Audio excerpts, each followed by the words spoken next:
Yo, what is going down, everybody? It is that time once again. We are here to bring you a brand new Am I Still on the Air? And you know what it is when we come together for these Am I Still on the Airs, there's usually a spoiler review involved. And that's what we're here for tonight. You can see it there at the bottom. It is the Doctor Strange in the Multiverse of Madness, the new #1 movie in the world. And you know we love our Marvel movies. So it's time once again that we assemble and we take you through the spoiler review. It's time to really break this baby down, and we got a lot to talk about. So again, it is spoilers. So make sure you know, if you haven't seen the movie yet, bookmark this video or the podcast. Circle back around when you've seen the movie, okay? This is Am I on the Air once again. Make sure you follow right there. And I, ladies and gentlemen, in DX DONMEGA, I am your humble host, and so glad that you're here to join us tonight as we go live on our YouTube channel, and we're ready to rock and roll. So let me bring it in, because as always, you know, we don't do this show alone. When we do our big Am I Still on the Airs, we do spoiler reviews. We always got to bring in the guest. We always got to bring in the peeps. So let's go ahead and bring one right in right now. And that's Peeps right here. What's up? Hey, DX, thanks for having me. I think this is going to be ridiculously fun. I think we're going to have potentially 3 different opinions on this one. That's my We've had that before. Usually it's like not the MCU though. Usually we're talking about DC, or we're talking about, you know, Venom, or we're talking about something kind of in the Elseworlds. Sure. Maybe not in the 616. But tonight we're curious to see how it goes.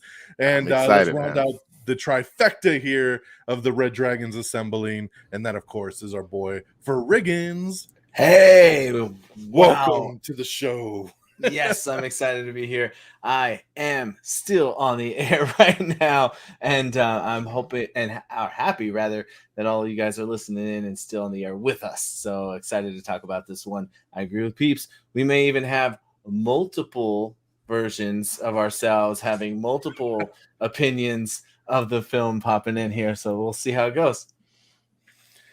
Going to be a multiverse of opinions? I don't know. We're going to find out here. So, of course, this is the spoiler review once again. We will kind of kick things off as we always do with kind of overall thoughts, and we'll kind of ease our way on in. And then, of course, as you know, if you've seen these before, we break down the things that we didn't like, the things that we did like. At the end of the show, I love it because we always break down our full Marvel Cinematic Universe countdown. And now we're up to 28 movies. So we got 28 films that we'll be ranking, and we got to see where does the Multiverse of Madness going to fall in the overall ranking. You never know. And that's what's always the fun part, because we're all over the place when it comes to these rankings.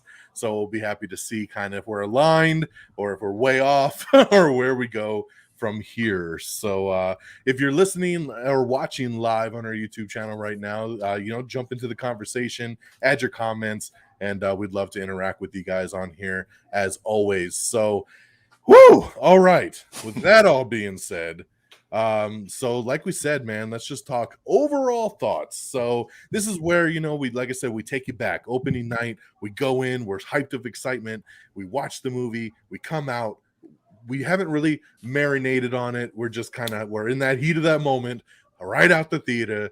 How do we feel? So Frigginz, I'm gonna throw it to you first. Take us away. What is the overall thoughts going into the Multiverse of Madness? I have to admit, I was kind of hoping you guys would go first, because when I walked out, I was just kind of like, okay, I don't know. Okay, yeah, but I felt a little perplexed, I think is the best description I could use. Lots of fun, exciting moments, super cool things I never seen before, things I never thought I would see before, things I saw in the MCU that I thought I never would see in an MCU film before. And just, I was really all over the place. And I feel like this is a similar pattern to what I've been experiencing with the Phase 4 scenario, of where I'm not quite sure what's happening. And that's not necessarily a bad thing. Like, it was a mixture of a good confusion, a mixture of like these surprised emotions, a mixture of maybe a slight disappointment, but at the same time still had a lot of fun. So I found myself thinking, you know, I need to slow down and I really need to think about this and see what I didn't even know what to think.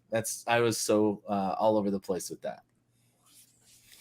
Interesting. Yeah. That's a okay. Peeps, you know, I know Peeps dropped his Marvel Cinematic Monday today and talked a little Multiverse of Madness. I started to listen to the episode, only listened to the Moon Knight part, and then I stopped it because I wanted to go into this kind of fresh. I didn't want to be tainted already by thoughts or things I heard on this show. Sure. So I paused. I will resume at another time. So I'm gonna throw it to you. So what are the overall reactions walking out of the theater? Oh man, I'm right there with Frigginz.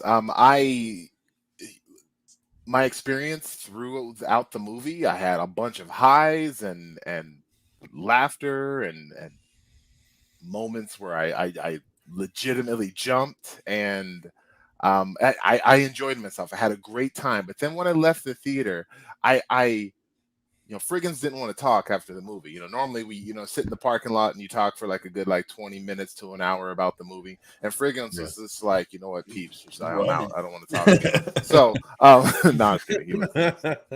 He had to go. But no, I really wanted to, and I know DX, whenever I say this to you, you're just like, I don't understand you. You know, I wanted to gather my thoughts. Like I had so many thoughts going on in my brain, and I just needed to just kind of sit down and think about it and think about why a character would do a specific thing and what the direction was and what they wanted to do. And like Frigginz said, where they're leading or where they're going. Because at the end of this, I'm like, where are they going? And after some thought, I now have a feeling where they're going, and I have a better idea now, definitely how I feel about the movie. But going at like right after the movie, I was like, man, that was a great movie, but I need to sleep on it. So yeah, definitely had a blast though. No doubt. I screamed a lot in that theater.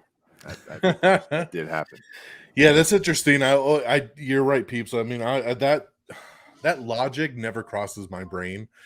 Typically, after walking out of a movie, and I've seen a lot of people on Twitter and Facebook and stuff be like, "I really need to gather my thoughts on this. I really need to marinate on it." And I'm like, "Did you like the fucking movie or not? Like, I don't see what there is to marinate on this. Like, you either liked it or you didn't. Yeah. You know, I don't know. I will say, like, because I did just watch Everything Everywhere All at Once, and like that's a movie where I could be like, okay, I don't know what the fuck I just watched, and I need to kind of marinate on it. That I get. So Doctor Strange, I don't know. So, but hey, you know, so here's my thing. So, you know, this is a movie that has been a long time coming, right? I mean, this movie was supposed to be out last year, and of course COVID happened, and there's been a lot of changes in this. It was originally supposed to be directed by Scott Derrickson again, who did the first movie, and he left for creative differences because he was like, yo, Marvel kind of wants to make one movie, I want to make something different, and we can't really, you know, come together on it. So I'm going to stay on as a producer, but I'm going to go make the Black Phone instead, right? So he's got this other movie coming out this summer, which does look great. Ethan Hawke horror movie looks great. But yeah, he leaves, right? And then Sam Raimi gets brought in, and you're like, wow, that's really interesting pick. Never really thought I'd see Sam Raimi kind of back in the comic book world, right? Did the first trilogy of Spider-Man movies. Great director. Yeah, hey man, they're talking about bringing Darkman back too, so I'm excited about that. They should after this. Sequel. I know, right? Let's go. Yeah. But yeah, you know, Sam Raimi, of course, Evil Dead, you know, all the kind of stuff, and you're like, okay, but you know, they always said from the beginning when they announced this title in the Multiverse of Madness, they said this will be our first kind of foray into horror, which also made sense when Scott Derrickson was doing it because he's a horror director, and it was like, okay, cool, I know the direction they kind of want to go in. Sam Raimi kind of keeping that flow. Like we said, COVID kind of happened, pushed everything back. They got delayed again. The movie was originally supposed to come out again in March this past year. And then we all joked that the Batman trailer dropped and they were like, get it out of here, March. Nope. Out 2 weeks after the Batman. So they moved it to May, because originally May was Thor Love and Thunder's release date. So they all kind of shuffled and dominoed kind of down. So there's been so much hype, right? Like we've been waiting for this movie. This is the first big MCU film of 2022, and we're just, we're like, where's it gonna go, right? The multiverse has started. Kevin Feige has confirmed that this is all possible because of the end of Loki, by the way. So just to kind of create timelines for everybody, the Loki and Sylvie thing happened. He who not, shall not remain named. He was taken out the mix. He was killed. The branches happened. The multiverse started opening up. That continued into the spell from No Way Home. And then that led into this. So without the Loki episode, none of this is even possible. So it is all connected. It is very interesting. Like sometimes we do look at Phase 4 and we go, what the hell's happening? Like, what is the overall picture here, right? All the other phases were kind of very clear on where we were going. We were getting to Thanos, all this kind of stuff. And like here, it's like, we're getting to Kang, maybe like this is maybe where we're going. I don't know. We're going to Secret Wars. I don't know. Like there's so many different possibilities, but it has felt like a very loose phase. But obviously, Feige, we trust. We know that there's a bigger picture here. So finally it gets here. Tickets go on sale a month ago. It's hard as hell to get a damn ticket, and we're going through the Spider-Man thing all over again. Yeah, it took me like 6 hours to get tickets for this thing with sites crashing and everything going on. But finally secured it. We've been waiting. Then that trailer came out and we hear a little distinctive voice and we're like, holy shit, was that Professor X? Right? And then things start hyping even to another level. And when we talk about theories, right? This movie was so chock full of theories. I mean, there was no way everybody was going to get everything they wanted in this movie, because I mean, there's been the funny memes on there that just have like every character from every Marvel movie, and it's like what everybody expected Multiverse of Madness to be. Like we were just going to bump into Ben Affleck's Daredevil, and we were going to have Jennifer Garner's Elektra in there. We were going to have Jessica Biel pop up. Just it was just going to be everybody everywhere all at once, right? Like Deadpool was going to pop up. I mean, it was just going to be insane. So we were wondering, like, where is this thing gonna go? Our hype levels were so crazy. So it's a gift and a curse, because it's always so much fun to go to the movies with super hype, but then it also creates that like, oh shit, what if this doesn't live up to it, right? So I will say, like, going into it, it starts. When I walked out, like I loved it, man. I love this movie. It was pretty much everything I wanted it to deliver on. Is there things I wanted more of? Sure. Were there some surprises I was kind of expecting that didn't happen? Tom Cruise as Iron Man, like things that did not happen. I wanted that superior Iron Man. It would have been cool for one movie. I was ready for it. And I was waiting. And Tony Stark. No, it didn't happen, unfortunately. If that would have been Tom Cruise, he'd have been like, I want an actual Iron Man suit, and I want to be able to fly on it for real. They could have done that. They could have. They would have done it. Make it happen. They got Disney money. That's true. Exactly. They would have made it happen for him. But yeah, no, I was super stoked coming out of it. Really happy, really pleased, and really happy that my daughter made it through it, because I wasn't sure how this one was going to play out. Like I heard, obviously when tickets went on sale, I bought tickets for everybody, right? The whole fam went to this one. And then the early kind of press screenings started coming out, and I saw a lot of reviews that were like, this is the scariest movie of all of them. Like there's a lot of horror elements. This movie is borderline rated R, like all this stuff. And I'm like, oh shit, I'm about to take my 8-year-old to this movie. Like I don't know how this is gonna play. And I kind of warned her the night before. I was like, hey, I heard this movie might be a little scary, so just kind of be prepared. If you need to duck into my shoulder, go ahead and do it. And she was like, okay, she brought a little stuffed animal just in case, so she could block her face if she needed. But she made it through, man. And when we walked out, she was like, that was great. Like she's like, when can we go watch it again? And I was like, okay, because I mean, there was some death in this thing, and we'll talk about it. I was shocked, because there were moments she did jump a couple times, but made it through like a champ, and we had a great time. And I saw it on that preview night. You guys saw it on the preview night too, but the preview night on Thursday, May 5th, and we had a great crowd, man. This crowd was popping literally for everything. Like, I mean, even when the trailers were on, that Avatar 2 trailer came on, everybody's all, woo! Really? Oh, wow. Yeah, it was great. That sounds fun. It was great, dude. Like, I mean, literally, I love having crowds like that. Yeah, That are just high super, energy like is amazing. cheering, Yeah. high energy. I Oh, mean, man. just audible responses to everything in the movie. It was great. It was great, especially like the post credits. Like some people tried to get up and leave, and people were like, "Sit back down, you're gonna miss it." Like, you know, and it was awesome. But yeah, overall thoughts, absolutely loved it. I cannot wait to see it again. I really wanted to go again a second time over the weekend, but just with Mother's Day and everything, it was just too crazy of a weekend. So hopefully we'll go again maybe this weekend. I really want to go again and see it in 3D. I hear the 3D version of this is incredible, and I really think this would be the movie to go check it out and pop those I didn't glasses even know on, they still 'cause- did movies. Yeah, I haven't They- seen one in so long, and this one definitely Yes. seems like that would be. I remember seeing like Ant-Man in 3D, and that Yeah. one surprisingly was done really, really well in 3D. So I could see that, this one yeah. taking it to the next level because there's so much color and so much. you know craziness And just things That happening. fight with Yeah. Gargantos, yeah. Yeah, that would be Dude. cool. Yeah, and so the first, I saw the first movie in 3D and it was incredible. And I was watching a thing with Kevin Feige, who said the original Doctor Strange in 3D was the best 3D version movie they've ever done.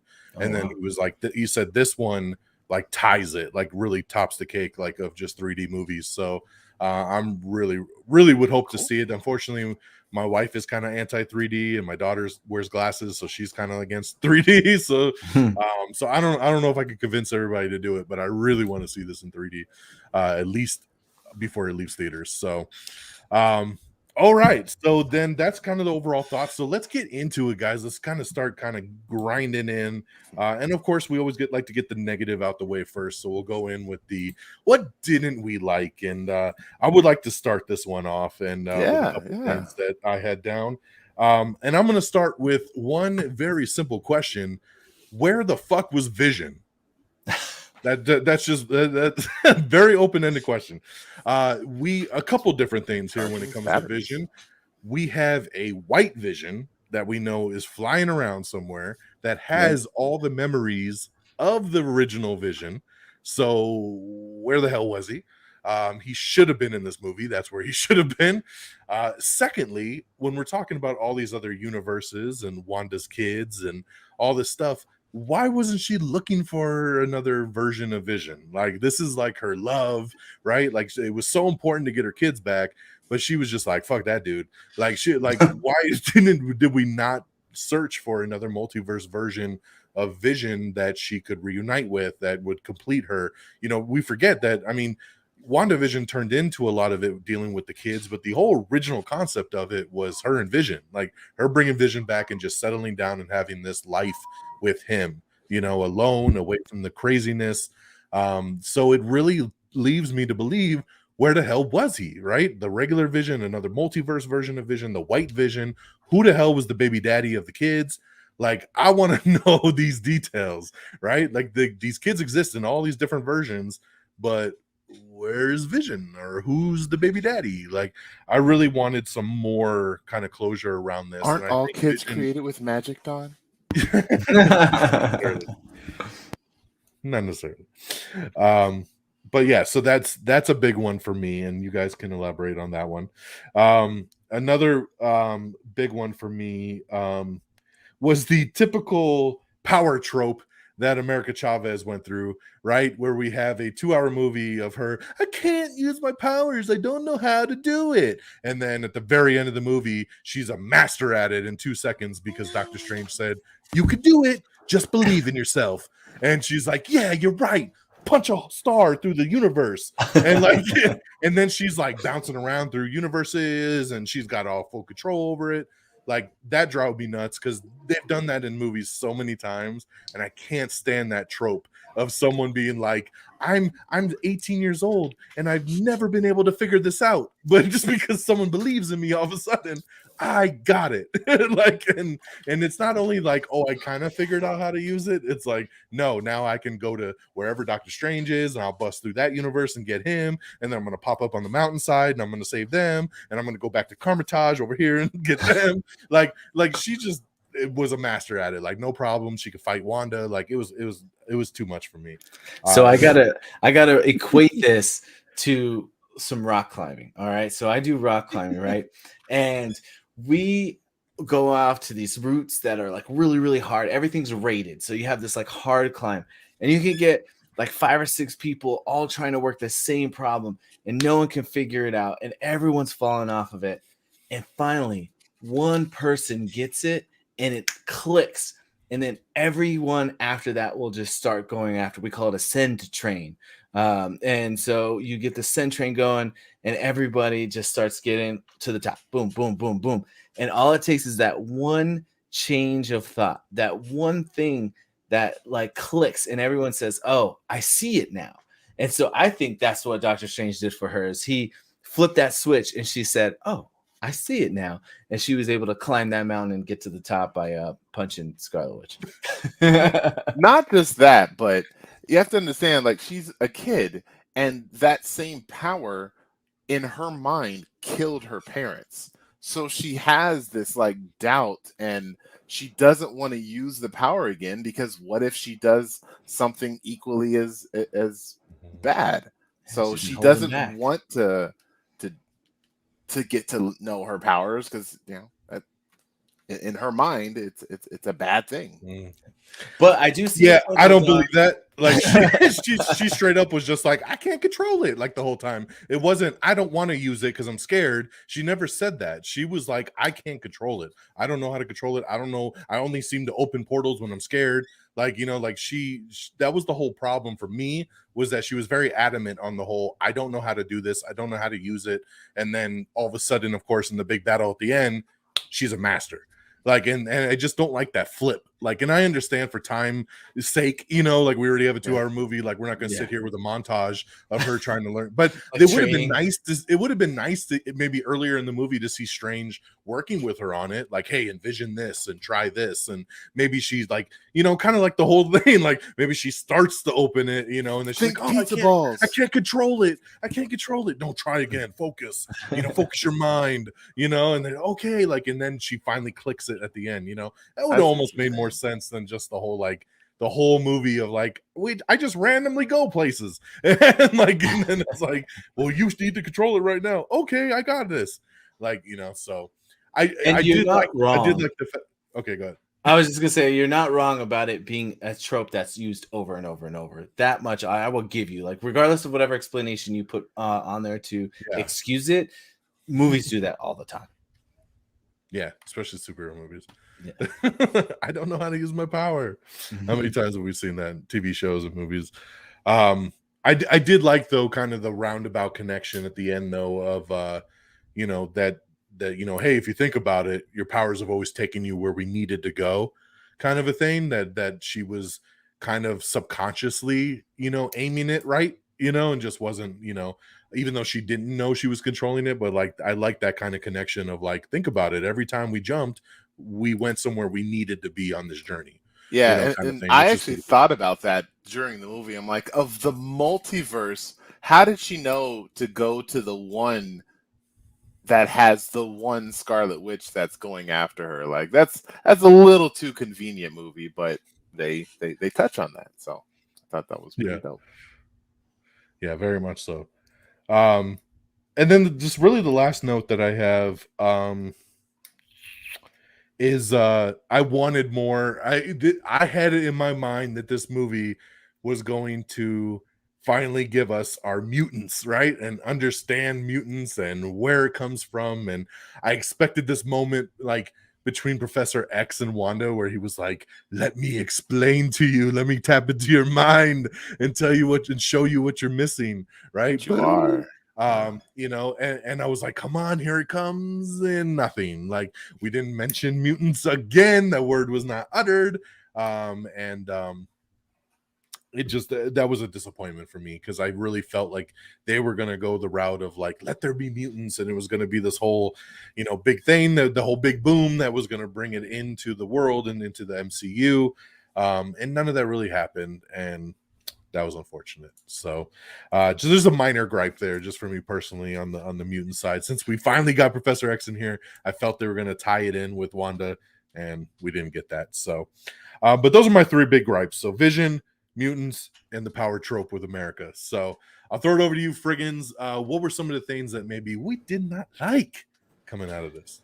Well, I think the number one thing that I didn't like was really the fact that I felt that there was no direction of what's going. And maybe there is. And maybe we have to like read the other reports of like Kevin Feige explains the direction of the phase 4. Like, but that's kind of also part of the complaint is when we were watching the other films as it started, it was kind of like intro, and then we're going to start bleeding them together into this like direction of where we're going with it.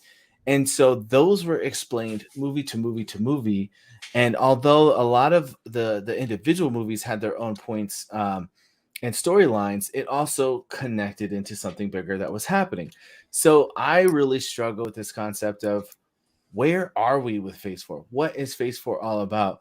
And maybe that's more so a complaint of the phase as opposed to the film, but I feel like this film didn't help me understand what the future is anymore. So That's not fair. Please explain. I'm curious. Like I So in the first phase of Marvel, we saw Thanos. So we knew something was leading with something with Thanos, but we didn't know what exactly. We knew a pretty much idea of where they could potentially go, but we didn't know where they were, as you were saying, going.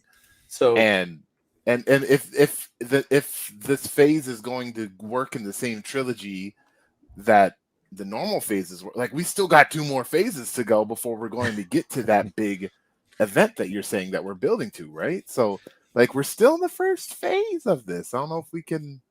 but I think that the phase 1 was about introductions. And so we have the introductions for all the different Avengers, then the introductions of the Avengers themselves teaming up, and then the introduction of Thanos. So everything was for introducing and setting up where we're going next. And this phase I've struggled with, where like Black Widow was a prequel, Shang-Chi, amazing intro. I'm thinking, okay, we're starting over. Here's the intros.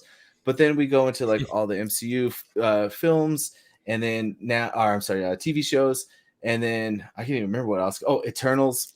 Who cares about that? Introduction though. That's also an introduction movie. Is like his own side thing. I felt like that wasn't even connected in any way. No, that's Earth 424. Yeah, So we don't have to worry about that one. No one's even addressed the giant like celestial being stuck in the. No one knows it middle. exists. It's like there's a big cloud that's covering it. Right? Yeah. It's I'm very just cloudy. feeling like if it is a phase 4 redo or a phase 1 redo, a slow build, I feel like they're going a little too slow. Give me a little bit more speed to it, or at least throw in those 1 or 2 sentences to help kind of set us up. And plus, we're also at a point where we can move past that slow phase 1 introductions as viewers. If you think about like where it started, when you start with Iron Man, you had to ground it in realistic. That's why Iron Man was kind of first, because the audience wasn't ready for Multiverse of Madness.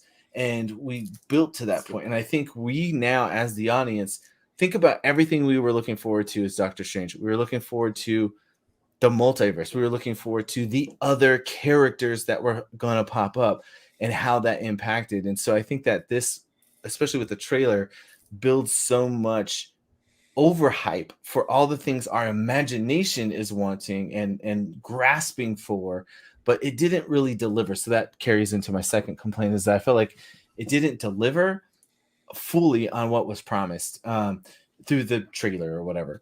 That was a big bummer. And part of the trailer overhype, I think, shows too much. I mean, the fact that they told us Professor X was in it. Can you imagine the impact that would have had if you did not know that he was going to show up? If we hadn't heard his voice and we hadn't seen that yellow with the green suit in the trailer, can you just imagine how that would have made you feel? I would have been a blubbering mess. I mean, that could have been one of the best, surprise cameos of all time. But c'est la vie. So that was another thing. I'll make 2 more points and then I'll be done with my complaints. But I think I find it funny. Marketing, buddy. Marketing. I know. Got to get the butts in seats. I was going to say the fact that they announced that the Professor logic. X was in there was probably a big reason why they made so much money. Because that they gave you a little taste of like you're gonna see some cool cameos, and we're just gonna give you a taste. They put in a little recognizable voice so we could all speculate, and then they let it ride, and then we were like, "Damn, if he's in it, what else?" Right? Because then as soon as we knew he was in it, that's where all the mutant talk came. That's where we're like, "Oh, they're connecting it. She's gonna be a mutant. She's gonna da da da." Like it really helped raise that. Sells itself. It sells itself at that point. You're That gave him another $100 million. This is, if I was complaining about Phase 4, I would say all the focus on making us hype in our heads and all the speculation, I feel like is at the highest level it's ever been. But anyway, getting back to this film, one of the biggest complaints about Marvel movies is across the board is they say your hero fights a copy of himself as the bad version, right? And I thought it was kind of hilarious when I'm sitting here watching Doctor Strange literally fight Doctor Strange. I know the big bad was Scarlet Witch, but it was just funny to see they took it to another level of not just having a bad version of of a similar version of the main hero, but they literally have the main hero fighting the main hero from a different timeline. So I thought that was kind of funny. So that was a bad thing? It made me laugh, but in a way it's kind of bad too, because I thought that fight was amazing. Don't get me wrong, so one of my favorite parts of the film, but at the same time, it also is, in some respects, I could argue that it was taking away from the overall main fight that was supposed to. I found the fight of Doctor Strange versus Doctor Strange actually more entertaining and cooler than the fight with Scarlet Witch at the end. So I feel like maybe could have been handled a little differently. And then the last thing I'll note is my biggest frustration with the film is I think that Marvel is not. So before I felt like they would set a precedent and they would stick to it and they'd follow through with these things.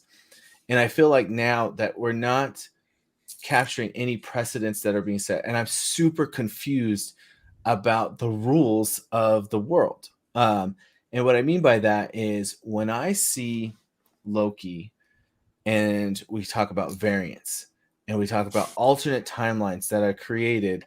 Peeps, you already he's laughing at me because we kind of had this discussion a little bit already. So if I go left instead of going right, that creates the variant version of me. And supposedly these variant versions are going to be so drastically different that I could be an alligator version of me. I could be a female version of me. I can be, whatever, any different versions. If you look at Loki, I feel like that to me was setting the precedent that a multiverse or other variations or whatever can be all these different things of a character. But then when we come to this film, all the multi-versions of each character that we saw were exact duplicate copies of that character on the opposite side of the spectrum. So we saw Doctor Strange facing other exact copies of Doctor Strange. His hair was different. His costume was different, but it was still he had a third eye. Yeah, but he wasn't an alligator. He wasn't, there was something weird, when you got a different Captain Marvel. We had a different version of Black Bolt. That Black Bolt was the same one for the TV show. Professor X was but basically his the same suit thing. was totally different, which means he's another version. Okay, he was the more comic accurate version. I just feel like I'm confused with the rule. Agent Carter. Is it variant? Like in Loki, where it could be any number of things as a different version of me, or is it like in Doctor Strange, where those variants have to be exact copies of me, just in maybe with a different hairstyle? So I don't understand. There's so many universes; it don't matter. But some universes are the same. Yeah, some universes are different. Look at Spider-Man, right? We got the Tobey Maguire, Parker. We got the Andrew Garfield, Peter Absolutely, Parker. That's part of the problem, is because Spider-Man fit the precedent that was set by Loki, but it's not fitting. But even Dr. presidential Strange. Loki was still Tom Hiddleston, Fred. You're not every single variant wasn't different. Absolutely, you can have some, but why is it that we're seeing every version of Wanda that we saw was exactly like Wanda? Every version of one version of Wanda. You should have been different. I just think it made me think, Okay, so is this There's no telling time me for that. You're talking about a TV show that had 6 or 7 episodes, and then comparing it to a It's just 2-hour like a long movie. Like, movie. come on. I We feel got like different versions. I think the whole Illuminati that we got different versions. Like, so I that feel was like your the just precedent have was another set. Wanda that's played by Whoopi Goldberg, and you'll be happy. Yes, give me that. I want to see that. Or Right, like because that would create no questions with you. one of the other Stranges could have looked completely different. Could have been something totally different. Like I'm the Doctor Strange of this, and it would then follow suit with the precedent being set by both Loki and Defender Strange had a ponytail. It confused me. It made me wonder what are the rules. So is variations different than multiverse? His magic was blue when he did it, which looked really variant, cool, by the way. Variant. I'm just saying.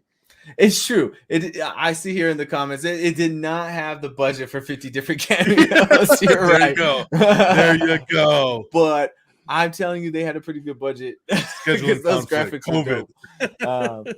But anyway, I digress. Those are some of my complaints with it. I could go on a little bit more, but I'll pass the mic. All right, Peeps, take it away. You love this segment. I do. I do. And man, like I just biting my tongue. It's very difficult with Frigginz sometimes because one person I can just wrap my hands around his throat, but it's a little bit it's a little different when I want to let him finish. Yeah, he's a cyborg, so it doesn't matter. He doesn't really breathe. So no emotions. But yes. So with DX, I'll say that I like that trope. Being a fan of anime is tons of I didn't have the power until I conveniently have the power. So I liked not just that, but like I liked that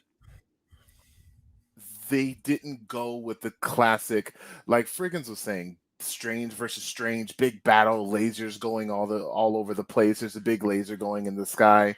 The solve was having America realize her own power. Those that know her in the comics knows that it is not just opening up a hole of reality. She can do a whole lot more other stuff. Probably like 3 other things, but this is just the beginning of her realizing her power. But I like that they solved the big bad problem with the big villain with just a window. Hey, this is what we saw. This is what you could have, and then the other Wanda going up to the other Wanda and just kind of putting her hand on her shoulder, like, "Yo, like I'm gonna keep them safe. I got this. You can go ahead and kill yourself. We're good," or whatever. Like I don't know. I like that. It was a good, interesting way I think to resolve the ultimate villain in the story. Frigginz, with your I want to know where they're going. I don't want to know where they're going. I think they're doing the thing that they do, and maybe they don't know where they're going, but they are doing a great job at planning little pieces here and there. I mentioned on my podcast that I think they're going, and this movie specifically is leading towards Secret Wars, with Clea talking about an incursion and what incursions mean to the disaster of other potential multiverses. That's where I think they're going with this movie. But we know that Secret Invasion is coming up as well. We know that Kang is also a thing that's lurking around. Like, we know what dangers lie ahead. You can't say you don't, because we do. But it's like you want to know, you want a title for phase 4 or phase 7 Avengers that says, the end all be all X-Men versus Avengers type thing. Okay, that's where then we're going to have our expectations. Well, they have to do this and they have to do that. So I don't want to know where they're going, but they're doing enough for me to keep. They're dangling that carrot on the end of the stick for me. So that's my thing with that. I agree, Frigginz. A thing I didn't like is I think what they told us in the initial trailer wasn't what they gave us in the movie. They made it seem like Doctor Strange's actions from Spider-Man created this multiversal crash. Yes. Like it's that moment, like he walks outside and he looks, Strange, what have you done? You Yeah, know, exactly. and Yep. oh, Exactly. you have to fix this, and So misleading. Wanda, I need your Yeah, help to because fix you have this. the Wong voiceover being like, why did you cast that spell? Yeah. You know, like Yeah. from Spider-Man, and it's like, what have you done? You need to fix it. Yeah, Yeah. it had nothing to do with Spider-Man. Nothing to do with that. Like there's just a conversation in a diner about what he did in Spider-Man, and that was it. You have a Spider-Man? Yeah. Great. Does he look like a spider? Should he shoot webs out his butt? Right. So that again, they led me on. A little disappointed that that's not where they went. I really thought that Strange was going to be fixing this multiverse that he destroyed, but whatever. A grief that I have is I agree, DX, with Vision. I forgave that sin because I thought that that's what WandaVision was about. Yes, WandaVision gave us Vision and the kids, but it was more of that connection of Wanda and Vision, and then she finally was able to say goodbye to Vision, and he said goodbye to her. We'll see each other again, kind of thing. And like they had that closure. So with the what stages of death, like she finally had that acceptance and accepted that he died, and the Darkhold took advantage of, okay, well, you closed that chapter, but you didn't really close any kind of chapters with those kids. All you did was say goodnight with them. Maybe I'm going to corrupt you this way. Maybe. And I could be fine with that, but again, the white Vision floating around out there, like, why did he not come? Yeah, why did he not show up? Why did he not try? Why didn't Strange go get him and be like, help me fight Wanda, and talk some sense into her, and maybe she kills that Vision, right? Like, I mean, there could have been something cool that they could have done with that. I thought he was going to be the take Eagles. the other side. I thought he was going to be the Eagles at the end of the movie and going to come flowing down, Wanda, fuck you doing, or whatever, whatever happens. But so with what I was just saying with them maybe giving an explanation or talking about other Vision, or maybe that Vision doesn't have those memories of him and Wanda because he is okay. He gave him all his memories. He downloaded into the white Vision, then the white Vision. Oh, okay. I need to go think about this stuff. And then he flew away. I got it. He didn't have cell reception where he was at, so no one could call him to say, like, hey, Wanda's messing with I don't know, man. He's patched into the whole network. And he's Ultron now, yeah. She's up in Wundagore Mountain. Like, they don't even have magic reception up there. So maybe he like ran out of batteries at that one moment and he had to like recharge or something. Exactly. But so there's that. But my biggest beef with this movie is I would have liked to see that transition from Wanda, hey, I just kind of enslaved a city, but like, or a town. Sorry, guys, my bad. 2, I'm going to murder everybody, and not just murder, but I'm blowing up heads. I'm twisting necks full around. I'm killing old ass men. Like, I'm killing literally everyone to get what I want. Like, I would have liked just maybe an instance or a moment of like she's talking like is this what I want? And then maybe you like hear a whisper, like you actually get to see like a bit. You always like, want them whispering. Yes, I do. Yeah. You're always like, hey, go ahead, do it. Yes, you just they're your kids. Take them from her. Yes, well, that's a good point. Yeah, that's great. See, this is where I disagree with you, because I think it's more impactful if this is a conscious decision she's making on her own and not a decision of this thing telling her. Now, granted, that's very Star Wars to me. That's very Anakin going from like, I don't want to kill the senator to like, I'm cutting off kids' heads. Like, it's a swift transition, and it doesn't make sense. She also looked at it though like, I'm giving you a peaceful out. Like, just give me the girl and I won't do nothing. Like, I'll leave y'all alone. Like, this is easy. Like, she said, like, deliver to me her by sundown, and we cool, we straight. Right. Like, she was like, just leave me alone. Just give me the girl. Let me go away. Then I'm gonna go to another multiverse, and then kill a version you'll of me never so see I can me take again. her kids. Yep. You know, I don't know. But she did. She's that was her compromise. Where she was like, look, I'm gonna go, and I won't touch nobody. But if you push me, then I'm gonna fuck you all up. Like, so, like, you know, like they pushed her. So she's like, all right, I got fuck y'all up. And this is the like the beauty of her evilness, like that transition, because what happens She's is never been evil. But like that's there's no transition. She was never evil to begin with. She had the dark hold. We have yes, and that's what they told us. Her fingertips were black. Yes, you're right. Her fingertips were black. There's a psychological transition for us to feel consistent in the things that we do. And what happened? Look it up. There's research for consistency.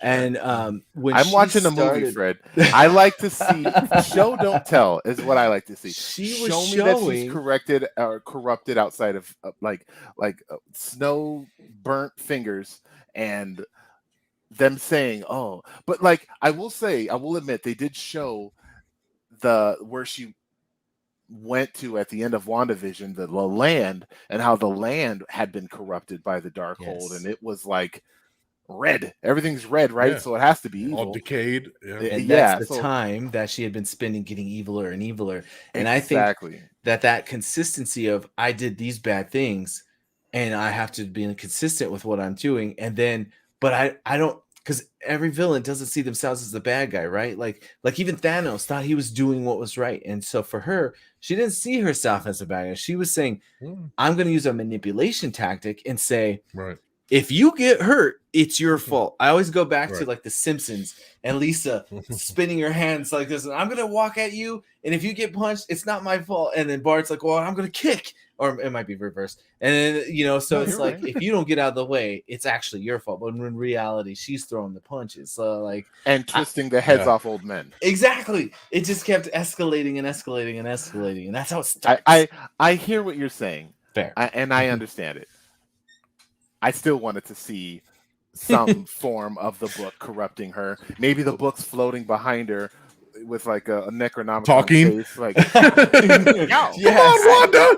Come on, Wanda! Let's do this. It's like massaging her shoulders, and she's like, you know, whatever it may be. So, but like, it is what it is. I will say that your kids. Go get them. You gonna let her raise your kids? Those are your kids.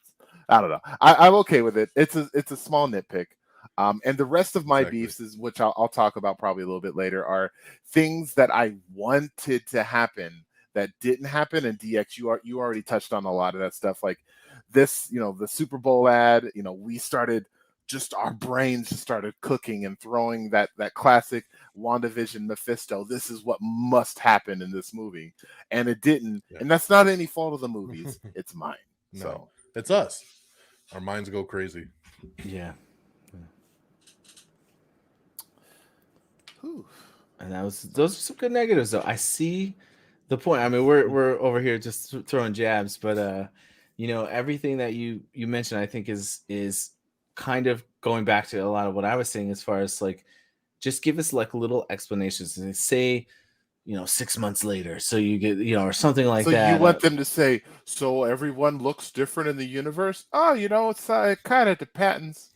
Nope. I want Doctor Strange should have landed in a spot real quick and then saw somebody else like in the studio, like, oh, that's an alternate version of me. Oh, should have been Tom Cruise. Yeah. When it comes to multiverse and alternate timelines, it gets stupid.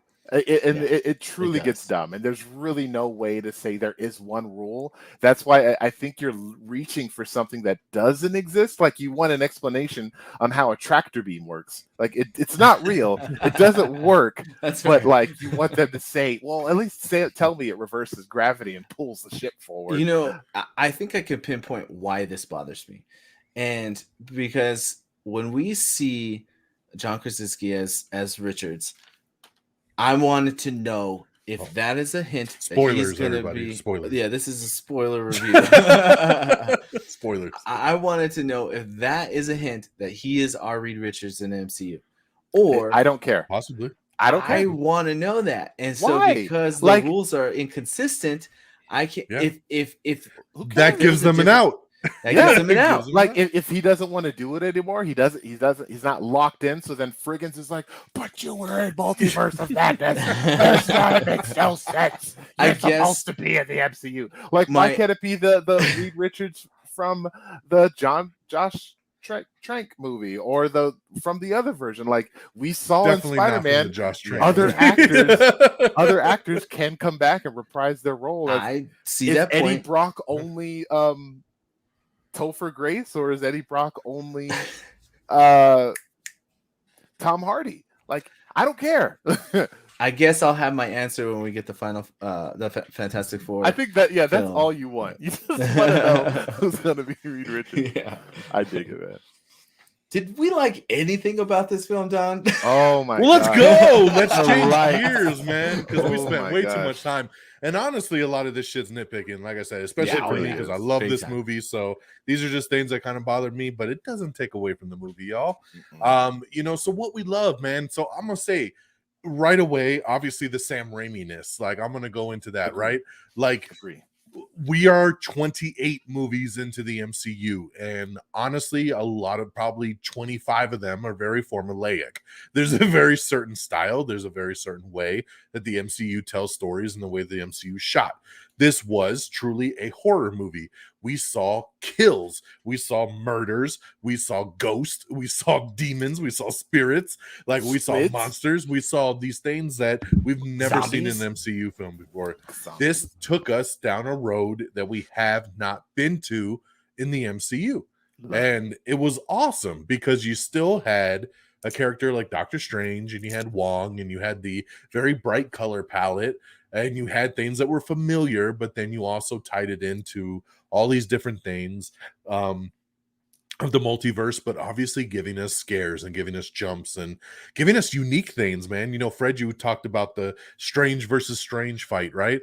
Dude, the musical fight, throwing notes at each other, like, oh, whoa.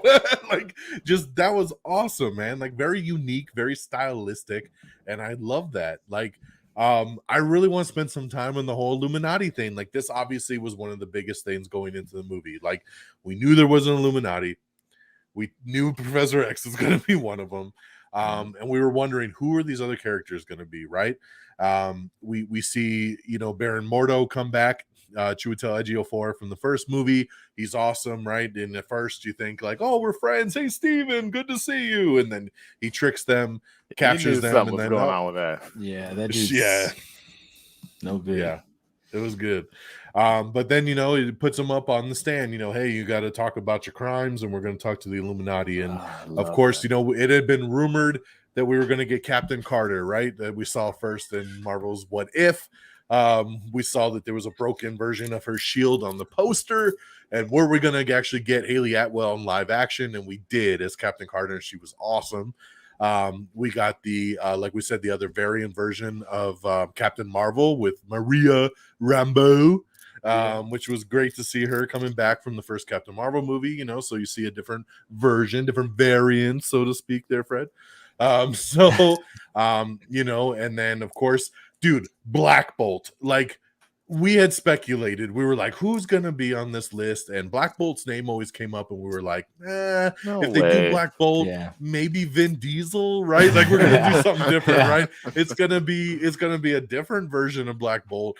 Yeah. Never, when he popped up and they were like, Black Bolticus Targetness, I'm like, huh? And I saw the suit, and I was like looking closely, and I'm like, is that Anson Mount? Did they really bring him back as Black Bolt? Because I did watch the Inhuman show. I watched the whole season. And he was a good Black Bolt. That was one of the highlights of the show. I'm sorry. All the actors I hear were pretty good. Him and Lockjaw, they were great. My condolences to your mind for having to watch that. It's all right. It's all right. But I was like, because he had the full hood on and everything, I was like looking real. I'm like, I think it is him. And I had to Google it after the fact because I was like, was it Anson Mount? And it was. Okay. And I was like, that's cool as shit, because I would have probably bet every dollar in my bank account that they never first of all, would have even went to the Inhumans. Yeah. Second of all, actually got Anson Mount to come back and reprise his role as Black Bolt, which was just cool as shit. And then, of course, the Reed Richards thing, which my theater fucking lost their mind. Just woo! Everybody going crazy, right? The smartest man in the world, which was really, really cool. Of course, smartest that was a man rumor. in the world that says he's going to talk to you to death. Oh, well, let me just stop that from happening then. That's like every one of your D&D characters, Peeps. Get out of here. I don't want the violence. Let me talk. Don't talk about my personal life. Hey. So we get the Reed Richards, which had been heavily speculated for months because that was a big fan casting. Everybody wants John Krasinski as Reed Richards and Emily Blunt as Sue Storm, and we were like, oh, are they gonna do it? And they did it, obviously. So that was cool. And then, of course, Patrick Stewart comes up. He's in the animated yellow hoverboard, wheelchair, and he's got the green suit on. I mean, right out the cartoon. Very cool. Even had the little theme song, right? Saw it in the credits. It said X-Men 97 theme song. Oh my god, I got a tear in my eye. Like, my eye literally got watery. I was like, oh, my heart. So what a moment. And then I love that, so he's like, yo, Wanda's coming, and then they tell the story and they talk about how they're strange. I love the little flashback to Titan, and you see the dead Thanos with the stake through his heart, and then Black Bolt's just like, sorry, like blows him up, right? And it's just crazy, man, to see that whole like play out. And then, of course, Wanda comes, right? The whole dream walking aspect was cool as shit. I love the whole dream walking thing. Of course, we saw it later with Strange using the dead body to dream walk through. But Wanda getting to go into her other body and just wrecking shop, man. Killing the whole Illuminati. I mean, in great fashion. Did any of you watch that video I posted in our chat? Yes. where it showed the Captain Marvel. We can handle a little witch. We can handle your little witch. She did not handle the little witch. It was so good. But yeah, man, just everybody trying to, dude, Mr. Fantastic coming down all stretchy. Please don't, well, do you have kids? Yeah, I do. Well, cool. Then your wife will be able to raise them. Bam, you're dead. And I was like, oh shit. Crazy. Just what a burn, right? To just be like, good, at least someone's there to raise say the kids. she was alive. Yeah. Yeah, she turned him into some, string cheese and he just unraveled. The cool dude, Black Bolt, she seals his mouth and he blows his own brains out from yelling. Oh my god, dude. They said one whisper from Black Bolt and you'll be dead. Oh yeah, well, none of you can't talk. That's just the way the camera pulled back. I was like, wow. And his head, like after the explosion, the like shape it had, like I was just like folded in. So gross, man. Oh man. Insane. Of course, then dropping the statue on Captain Marvel, slicing Peggy Carter in half with the shield. Man. I was like, what is going on? I was hoping Peggy would be the one to come out of it. Me too. Oh, dude. And but then, of course, cool about X, that was cool about the multiverses. You could just go ape shit on him, like, wreck shop. Yep. Wreck shop, don't gotta worry about it. Just another universe's people. We don't have to worry about that. Yeah. But yeah, then Professor X coming, trying to get into Wanda's mind. He's trying to help the other Wanda come out the dream. We need you to wake up so we could change these things. And then Wanda just snaps his neck. And it was like, holy shit. Like, I had to keep looking over my daughter, like, you all right? Yeah. Like, I was like, I don't know how much death you just watched. It was insane. But dude, that whole sequence, man, like, and I've heard some people chatter online about like, oh man, the Illuminati got fucked up way too easily, blah blah blah. Like you said, man, like I was like, dude, like I was fine with it. Like this was always supposed to be a cameo kind of scene. They came in, we got the pop we wanted, and we got a really cool fight sequence, and she just murders them all. And it's just like, yo, like I got what I wanted out of this. That's one for of the best scenes going forward. Like, I don't know who's going to be making those tough decisions anymore. Probably just Christine Mordo now. Oh by yeah, himself. Mortal's there. Mortal's He still survives. alive.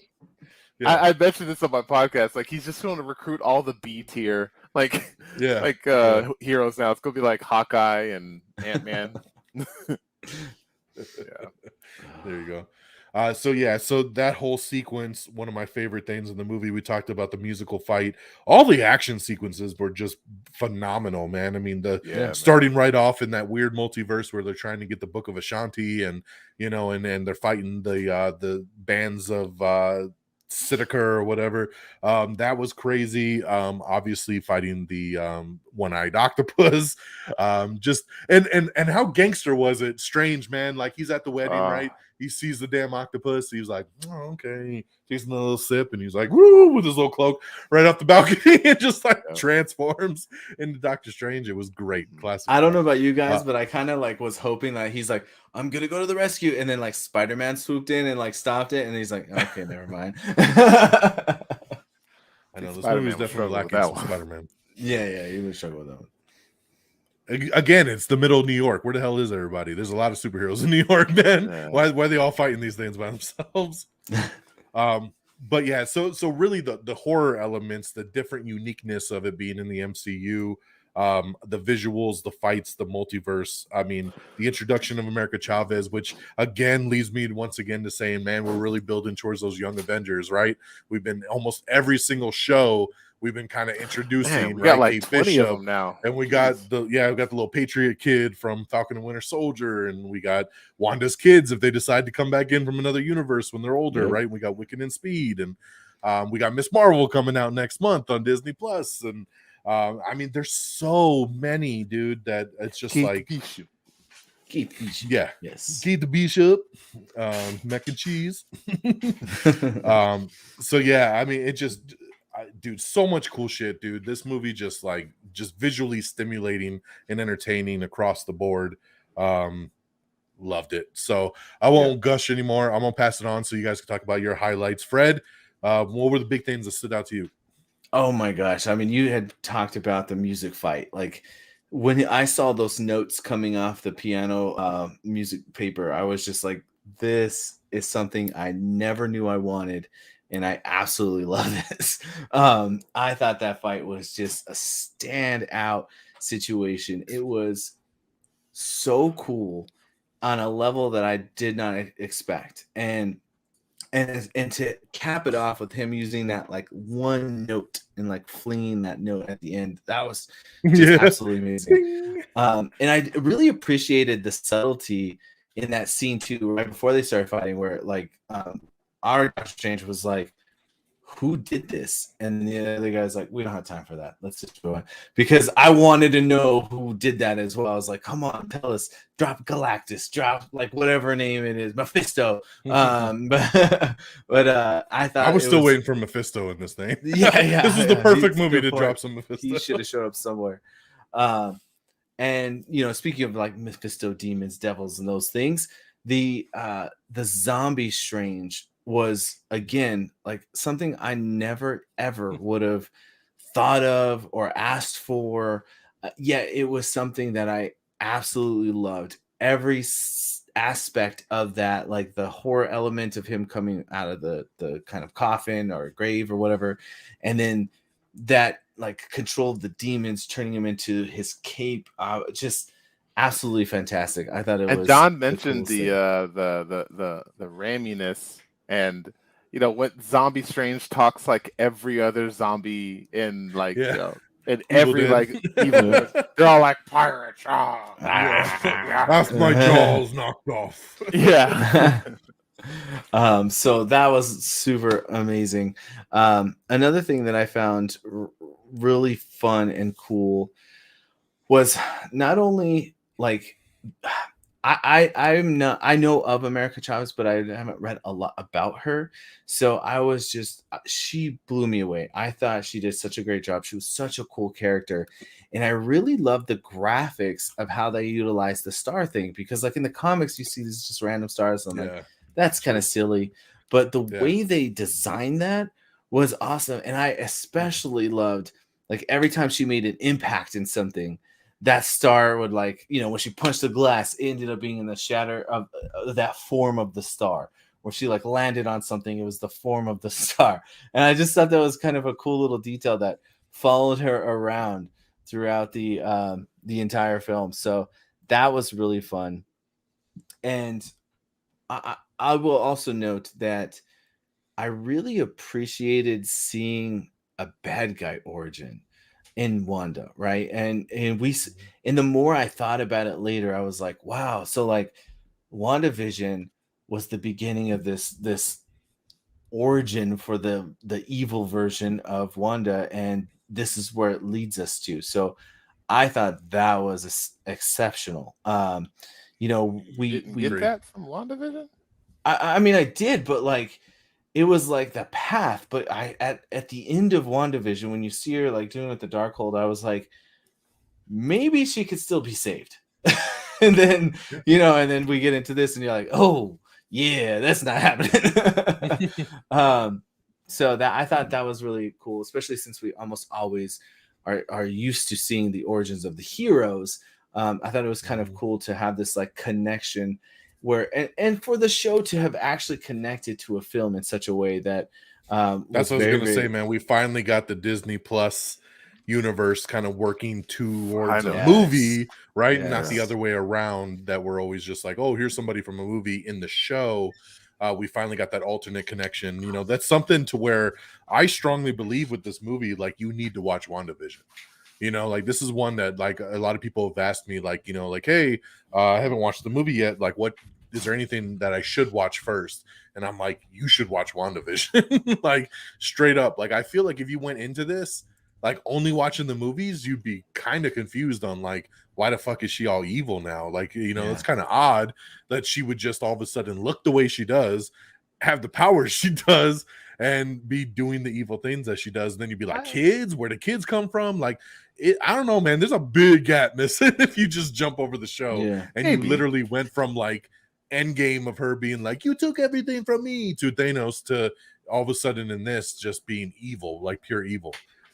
Which I was very happy to see that. I said from the second they added her to this movie, I'm like, she is going to be the big bad. Yeah. And a lot of people were like, no, she's going to help Strange. And I do appreciate the marketing, because the marketing has kind of kept it off the radar that she's the villain of this movie. Like, the way they edit it, make it look like she's fighting alongside people. She's with Strange, she's with Wong, and that she's like a part of it. That there might be some conflict, because you get that line in the trailer about the, when you do it, you're a hero, but when I do it, like, people judge me. Like, that's not fair. So, but to be the straight up, like, right out the gate, right when he goes and visits her at the thing, and she's like, you should bring America here, and he's like, wait a minute, I never said her name. And then it's just goosh red, like, oops, I fucked up. You should bring her here, because I'm gonna kill her. And you're like, whoa, like, she sent the monster, she did all this stuff, like, that's crazy. Like, super, super cool, man. And I want to give it up to Elizabeth Olsen, who I just think is phenomenal. I mean, we loved her in WandaVision. She killed it there, and she's so good in this. I mean, instantly one of my top MCU villains. I love her, man. She's so good in everything she does, the way she portrays her emotion, the way she emotes, like, just everything, man. She is totally the MVP for me. Like, she brings this movie to another level. Like, if another villain came in this same exact movie trying to fight Strange, I don't think it'd have anywhere near the level it did, because it was actually Wanda as the Scarlet Witch, taking what we built up to in that show and just doing it on such a bigger level, man. So cool. Have you seen any of her interviews for this movie, like after the fact and everything, when they're talking about like spoilers in the future of Wanda and all that? I have not. I've read a couple. I'm not going to quote all of them, but you should definitely check those out. Like, her passion for this character, like, it's big. Like, she has nothing but like respect and admiration for this character, and they like, are we going to see her again? And she's like, I can't say yes or no, but like, come on, like, you can't just get rid of this character. Like, I'm pretty sure we're going to see her again. And I'm like, I love that, like, because she's right, like. She, like, without a doubt, Scarlet Witch is my favorite MCU character. Interesting. And I dig it, man. Well, the Yeah. last positive I'll say before, and this is because it's like a good transition to you, Peeps, because it involves you. You know, when we're sitting there watching the, he looks around, yeah. When we're sitting there watching the movie, the scene where they're lining up for the Illuminati, like I got so excited, and my feet were like pounding on the ground because I was just like, "What am I about to see?" And Sean turns over to me. And he just goes Rocky Balboa on my arm, just I was excited, man. I didn't know what to do. I was just like, this is so cool. And like we could tell that Sean and I in that moment were like having this. I felt like I was like 8 years old again, Yep. you know, watching a cartoon. And Yep. it was just a cool moment of excitement to see what was in store for us with the Illuminati. Yeah. So that was definitely a favorite moment watching it here. So Interesting. Hell yeah. Cool. Go Peeps. Yeah, man, with that, like, I know a lot of people, they have their negative emotions about movie theaters. Like, they always just mention the worst case scenarios, right? Yeah. Like, oh, the Totally. person with popcorn behind you and they're spilling popcorn on your head, and like another person's coughing and sneezing and farting, and like I never have those kind of experiences on like an opening night big flick like this. Like, maybe if I go on like a Tuesday and there's like 4 people in the theater and some people don't really care, maybe that'll happen. But like on opening nights, it is always like high energy, unless we're watching like a Morbius and everyone's like, why am I here? Whatever. Aw. But no, I agree. Disrespect. I dig it and love it. But no, so for likes and loves, you know, I can obviously mirror literally everything that you guys said. There is so much to like and love for me with this movie. I love horror movies. I love Sam Raimi films. Man, Drag Me to Hell is probably one of my favorite horror movies. It's so wacky and fun with like an amazing ending. Watch it if y'all haven't seen that movie.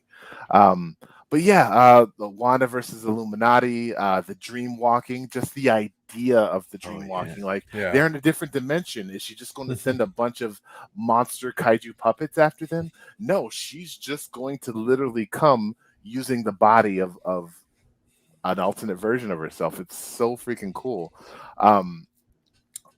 I also love, and thing that she mentioned in one of her interviews is, you know, she wasn't able to go full power Wanda like she did in the 616 universe because of the body that she was in. The 838 Wanda wasn't at that level of power. So though she was still very strong compared to everybody else, she would have done so much more damage if she was in her original body. And I'm like, I didn't even think about that. That's great. Let's see. That's cool. America Chavez, you guys mentioned. I guess the goofiness and to go back with the I call it the Sam Raimi-isms. DX called the Raiminess. But you know, the Bruce Campbell cameo, like, loved it. Him hitting himself, like, it felt very Evil Dead. The scene where Wanda's possessing Wanda, you like the camera, how it's like the spirit of other Wanda looking at her, like it again felt very Evil Dead, and looking at the coffee cup and there's like ocean water flowing in it. The picture when the everyone in the pit, oh my, like I get chills just thinking about it. It was such a good scene. And you know, the zombie version, and like the wings on the zombie, like being a collection of spirits. Like, oh, I love what I'm watching right now. I think I literally said that to Frigginz. I love what I'm watching right now. It just was so cool.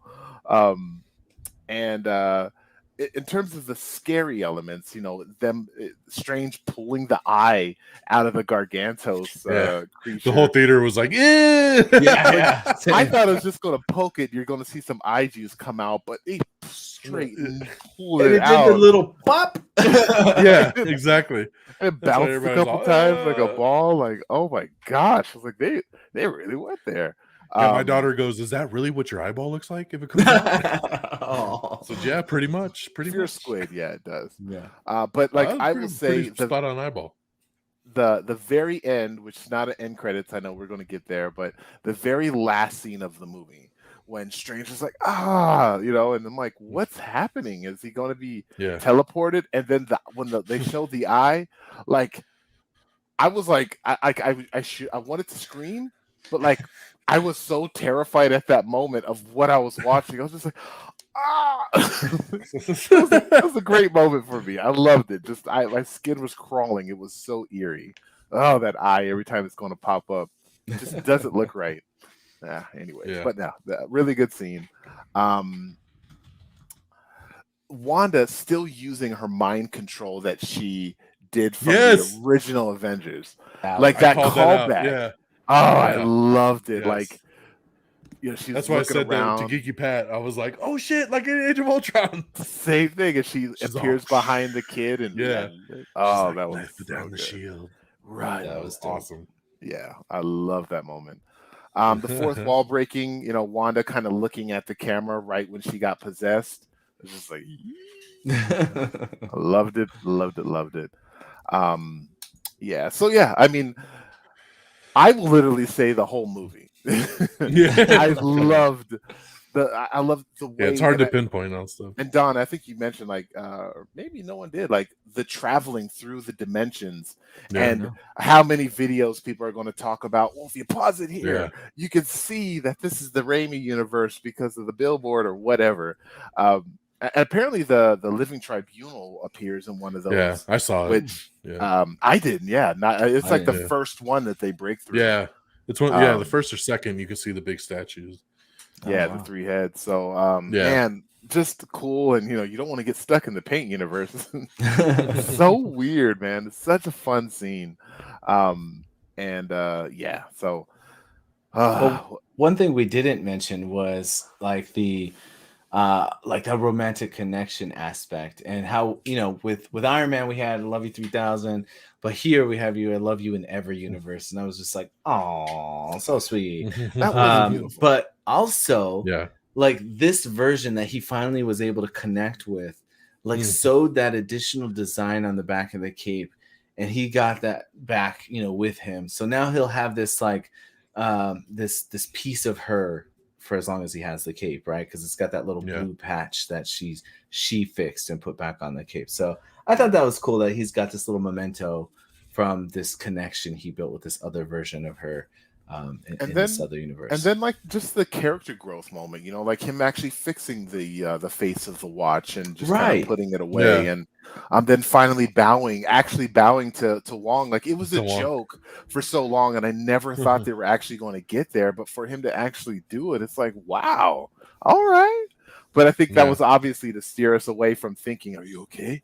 You used the book after all. Yeah, I'm fine, you know. And then he bows and all that. It's like, oh, he's fine. There's nothing to worry about, guys. He's fine. He wouldn't have, Evil Strange wouldn't do that. But, exactly. I do also like the idea, and the What If showed us this as well, that Doctor Strange is literally the worst being that exists in a multiverse. Because in the What If, he destroyed a universe. We saw him literally do that. And in this one, they talk about another Strange also destroying a universe. There's no other character that we know of that's really done that. So that's kind of terrifying that Strange is capable of that. And, you know, now we have just this, there's no more Darkhold. So technically there's probably no more other evil Stranges out there. Yeah, I don't know. It's a multiverse. Who knows? You know, there's probably millions. But, lots and lots. Our Strange, which is the one that no one would ever supposed to worry about, do we have to worry about this one? Or is this third eye just him ascending to a new level of strength? And we don't know. Fred wants to know. I don't know. I don't care. I'm going to say he's good, but that's just me. So really all he needed was the Book of Ashanti to kill Thanos? We didn't have to go through all the Infinity War and Endgame. So but I thought there was only one way for it. It made him so powerful that he had to get screamed at to death. So that's true. That's true. Yeah. I'm also thinking that version, that world, that universe, they're not as strong as 616. I mean, if Wanda could have literally just taken out the entirety of their, you know, Avengers team, like she probably could have also just done that with Thanos. You might also be diminishing her strength. I mean, she's that strong that she could take out the big hitters of almost any universe, right? Well, she didn't unlock it until after Endgame, so Yeah, she didn't level up till way later. Yeah, and this one she could have been, parent the whole time. Those kids are But she like could 8 have. We years saw old. she almost. Yeah, well, we saw in Endgame. I mean, she could have. She scared him. That's why he was like, Yeah, she probably was gonna take him out. Hold Yeah. on. She was ripping off his armor. He was like Yeah. scared shitless. He's like, oh fuck, she about to screw me up. Yep. Yeah, man, so much good stuff. I also want to really point out the just the whole scene of Kamikaze, like when she came, right? Like, and they were getting ready for her, and the cloud comes over, and she's there, and Strange flies up, and he's like, "Don't do this," and she's like, "All right, you gonna hand her over?" No, okay. Like, and just that whole fight sequence was incredible, right? Yeah. Especially once she got in. And like he trapped her in the mirror dimension, and then she found I forgot the puddles, to mention that, dude. Oh my and gosh, she was coming through good. She was trying to come out through the puddles. Then she came out through the mirror, all like the ring style, like all just, yeah, dude. Like I was like, oh my god, like I mean, just that whole sequence was just phenomenal. Love it, love it, love it. I do want to spend a second because Fred brought this up earlier, and I actually had it on my notes, and I know Peeps doesn't care, but. John Krasinski, Fantastic Four movie. Is he going to be our Reed Richards?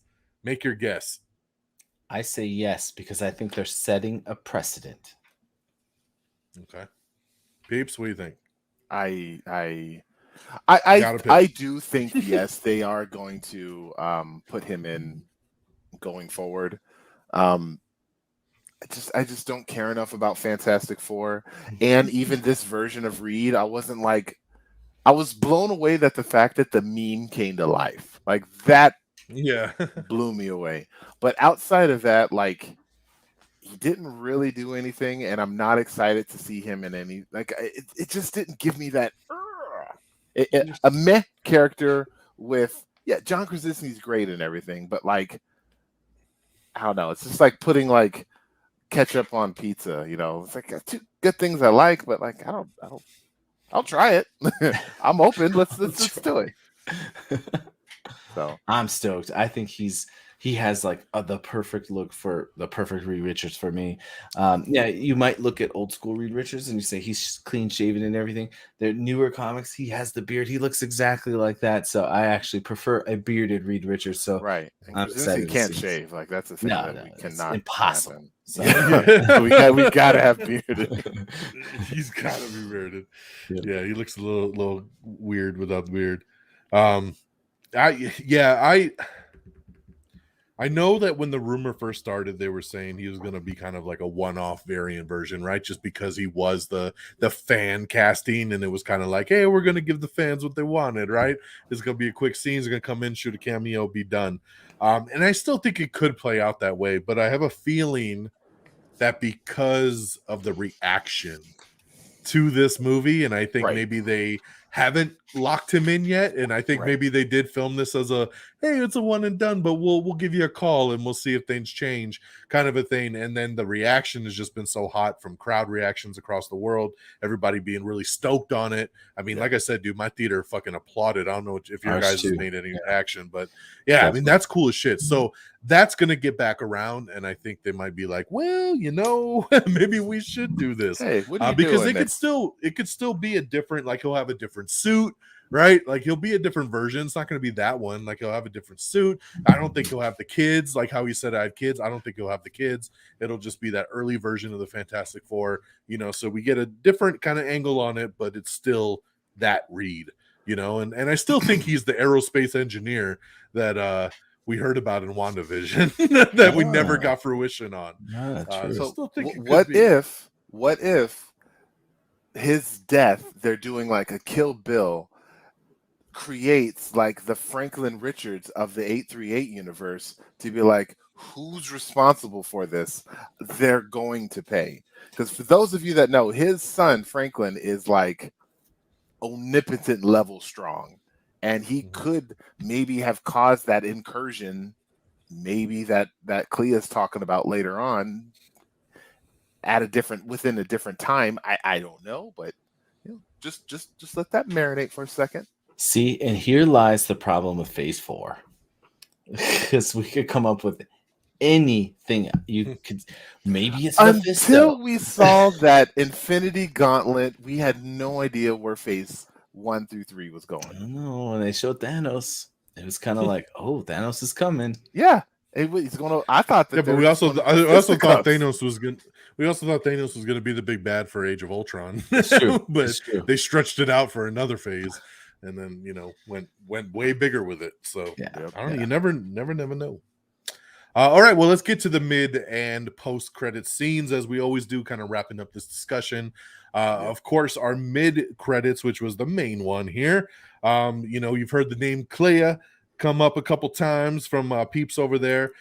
We got Charlize Theron, man, making a surprise appearance. We never knew she was a part of the MCU. This was a nice little casting announcement, kind of like when they kind of shoehorned in a little Harry Styles at the end of Eternals, right? Like we were like, oh shit, like he's Thanos' brother. Like we didn't know he was in this.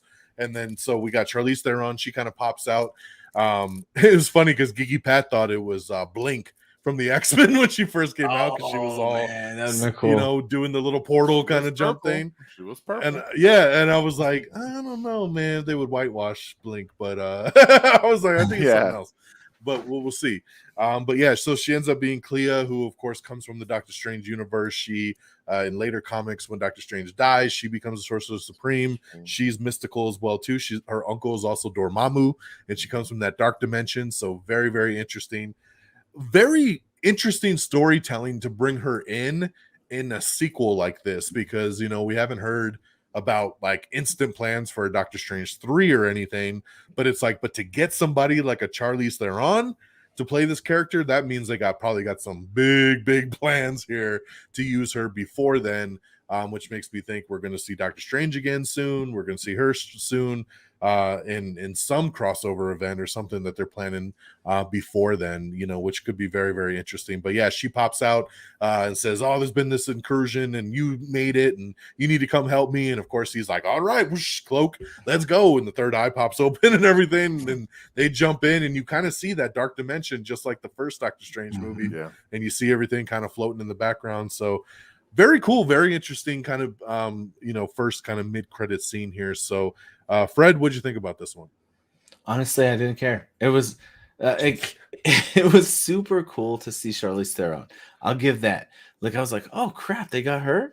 But at the time, I couldn't connect who it was. I had asked like my cousin after it was over. I was like, hey, who is that supposed to be? And like, okay, whatever. They're going into the other dimension. That's kind of cool, but like, I don't know anything of Clea, so it meant nothing to me. So I was just like, whatever. Let's see what that means, So I just didn't care. It didn't get you excited. It was her. It was Charlize. Like like seeing a cool actress kind of join the MCU. I love Charlize Theron, so that part was cool. But like honestly, like it didn't really impact me just because I have no nostalgia. I have no connection to Clea in any way. So.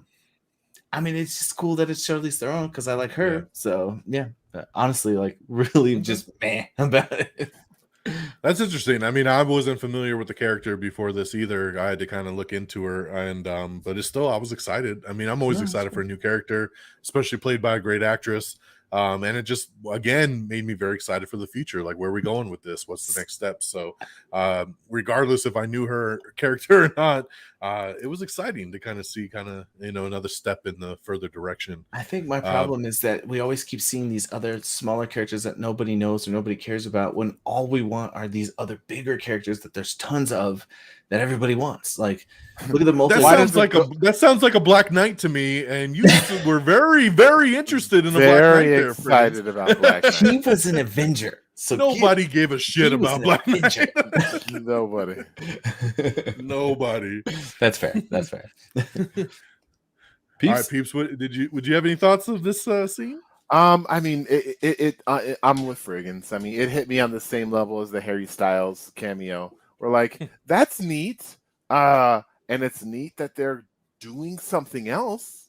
I don't know what exactly they're going to be doing, but that's neat that they set up something for the future. I don't know. I love my Avengers, man. And whenever I see like a Mark Ruffalo or like Tom Hiddleston or whoever, like the classic Avengers pop up and interact with like when we saw the Doctor Strange and Thor for the first time in their little teaser, you know, leading into the Ragnarok. Like that was so cool to see those characters interact. So like I would have kind of liked, even if it was just a silly little classic cameo, you know, old old Rogers or something. I don't know. But like I like I said before, I do think that they're leading towards the Secret Wars. I didn't get that. I didn't think of that initially, but I literally I was like, what is an incursion? They've mentioned incursion so many times. What it does an incursion mean? I looked it up. I'm like, okay, that kind of sounds like we're leading into some kind of multiversal you know, situation. And it almost sounds like the branches thing in Loki, right? Like it caused this weird kind of outskirt, like it's not the right path that it should be on. An incursion happens, so we kind of have this before before everything's taken out, before the entire multiverse is taken out. So with Charlize, I would have liked to see her being cast as more of like a physical role. I know like she does a lot of those you know, like that, I can't remember the name of it, but the Lady John Wick movie, you know, she's Atomic Blonde. Right, yeah, like I would like to see, but you know, I don't know, I have no idea if maybe she's kind of getting over that kind of action style, but it's fine. And then Clea being Doctor Strange's wife in the comics, like I hope they don't go that route. Like I love the love between that he has for Christine, and yes, I know they kind of closed it. I know. Yeah, we closed that chapter. I just want to see. Now we like, what's up, Clea? What's up? I do want to see it like happen, but you're right. I mean, it's just kind of like like Andrew and Gwen Stacy, right? Like if a Mary Jane pops up in his universe, does that mean they're just going to immediately like rocket toward each other and like it was meant to be? Like just.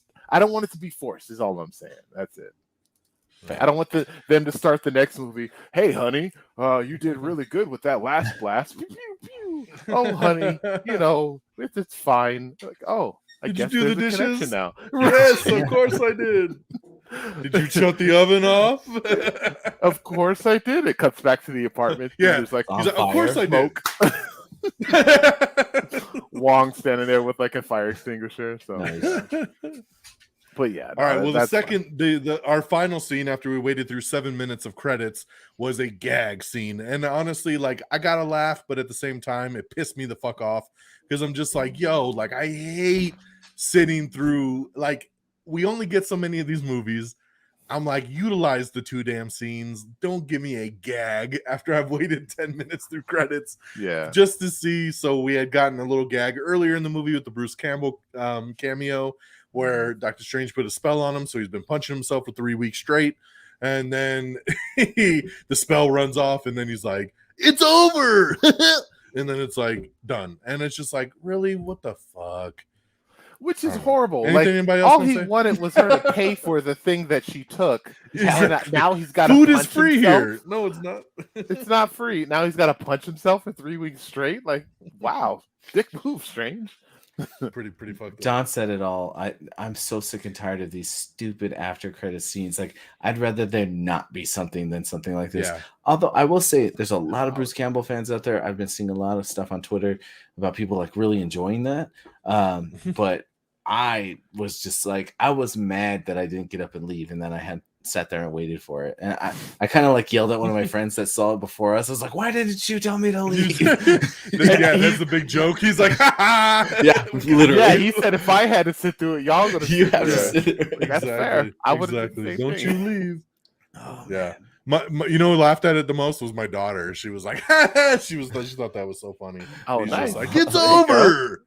Yeah, see, it played real well to the 8-year-old. Very much a Ferris Bueller. You're still here? Yeah, you're still here? It's over. But at least that was funny as a gag, like what Deadpool did it. But I don't know. This one was just and I love Bruce Campbell, but this was definitely a wasted opportunity there.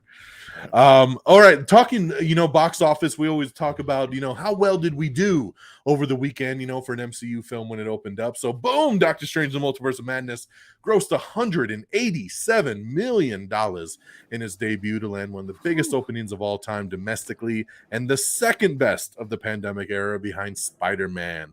Globally, the film has brought in almost $450 million. So big hit. I honestly thought it would hit the $200 million mark personally. But this is nothing to laugh at. At 187, I mean, it's in the top 10 of biggest debuts of all time. But man, I felt like my feed over the weekend was nothing but people watching this movie. Even on Facebook, just scrolling down, it was like at the theater watching Doctor Strange, at the theater watching Doctor Strange. I was like, damn. So like, I assumed this thing would be like 200 mil plus, because I was like, I feel like everyone I know went and saw this movie over the weekend. So I was actually surprised it didn't hit the 200 mark. But very high. I mean, the original expectations were around 150, so coming in 187, and then obviously globally at 450. I mean, $500 million already in one weekend out. So this is massive, so congratulations there. That is pretty damn kind of interesting badass. though, being on like Mother's Day weekend. It's like, where do I want to take my mom this weekend? Doctor Strange. Yeah, exactly. You would have gone another time, but you didn't because of plans and stuff. So I hate to be a downer, but I do just want to. I think every time we're going to talk about how much millions of dollars they make, I have to throw out my little thing for my artists and my writers out there writing these comic books. They need to have like a little, like, if they make a certain amount of money, toss some money towards the creators. These guys created the stuff for Marvel. They should be getting a little bit of incentives, and like they're even taking like straight up comic book page art and putting it in some of these movies. So they should definitely toss it that way towards those artists and writers. I just have to give a little shout out for some love for my artists and writers. They should. They get taken advantage of way too much. So pay back. A couple mil. That'd be pretty nice of y'all. Exactly. You definitely won't miss it for sure. Yeah. All right, so let's go around the horn before we get to our MCU countdown and talk about our final thoughts and overall scores. So I will kick it off because I think I liked it the most out of all y'all. And basically, like I said, dude, I was super happy with this film. It was something different. And at this point, 28 films into the MCU, I want to see something a little bit different and something a little bit fresh. And that's very hard to do when you are 28 films into a franchise. But Marvel continues to develop and adapt and give us different things. And that's what I love about them. And this movie here, man, bringing in somebody like a Sam Raimi, having the mystical, but also having the horror, and just, all the fights and all the surprises and the twists and the turns, and the acting was superb. And just, I love Benedict Cumberbatch as Strange. Like we talked about, Elizabeth Olsen, the MVP as Scarlet Witch, just so good. America Chavez, great addition.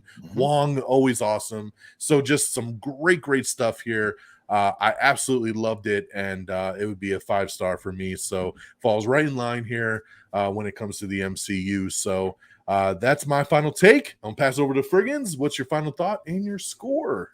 Well, I did enjoy watching this film. It was a fun time. I had some complaints. I felt a little lost by the time I walked out. I had to sit there and simmer on it for a little while, but the experience of watching it was a hugely positive one. I found myself seeing things, as I said earlier, that I never knew I wanted. They were throwing very unique things at me, and it was a visual delight. I felt like I was seeing a lot of artwork be painted in front of my eyes. So it was a fun experience. With that being said, though, I definitely felt like there were sections of it that were a little draggy for me, that I wanted a little bit more out of, some things that were unclear that I wanted a little bit better answers from. And at the end of the day, I don't think I really want to watch it multiple times. I have zero desire to rewatch it again. Although I will say, wow, after you mentioned the 3D thing, I'm a little curious to see it in 3D now that I know that exists. Let's go. But other than that, I didn't have that desire to rewatch it again. But nonetheless, it doesn't take away from that experience in that moment of watching it. I had a fun time with it. So I give it a 4 out of 5 because it was really good. All right. Peeps, what you got? Despite my nitpicks, I found myself really enjoying this movie. We've mentioned it multiple times. I just the laughs, the horror elements, It felt like it felt like very well connected within the Marvel Cinematic Universe.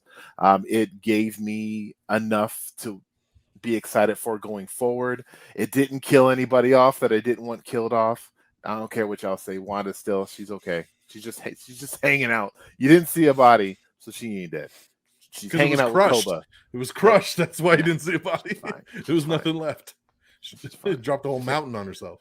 Yeah, she's okay. But I, nitpicks, and a nitpick I didn't bring up, but I 100% agree. I would have liked some mention, some inclination of 616 getting mutants going forward. It's a thing I've been wanting this whole phase, and they have not even touched on it.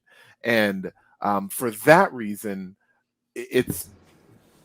And even like a potential Deadpool cameo. Like Deadpool was literally teleporting through time and space and multiverses. Like you have not have seen him hitting himself and Deadpool standing next to him. Stop hitting yourself. Stop hitting yourself. It's over. Oh, good job, buddy. And then like it just be like that. It could have been just that. So I feel like they could have done more with just. But it's I sound very I feel very greedy asking for that because they gave us so much in this movie. They gave us cameos that we weren't expecting. They gave us an Illuminati that we would never expected to see at this point. And